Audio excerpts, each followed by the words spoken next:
এরকম সকাল যেন রোজ রোজ আসে। ছেলে আমার আজ সকাল সকাল উঠে একদম রেডি, বাগানে এসে ঘুরে বেড়াচ্ছে। শুভ অঙ্কেল এখনো আসেনি, ক্লাস টিচারের জন্য আবার একটা ফুলও তুলে নিয়েছে। ওকে স্কুলের জন্য ছেড়ে দিয়ে উপরে এলাম।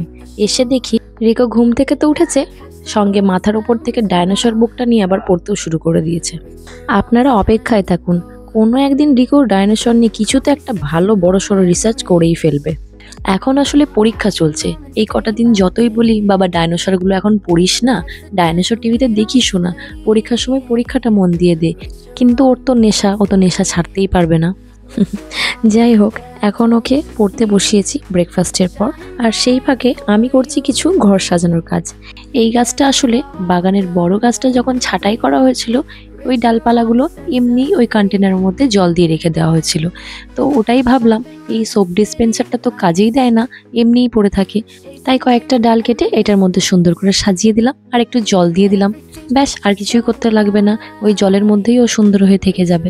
রিকোকে কিছু স্টোরি সামস দেখতে দিলাম ট্যাবে, আর আমি এখন চললাম রোহানকে নিয়ে আসতে, ওর ছুটির টাইম হয়ে গেছে। আজকে আবার ম্যাম একটা ফক্স বানিয়ে দিয়েছে, কি খুশি। চলুন এবার হ্যাপি বেবিকে নিয়ে যাই বাড়ি। আর আজকের মিনি ব্লগটাও এখানে শেষ করলাম, টাটা।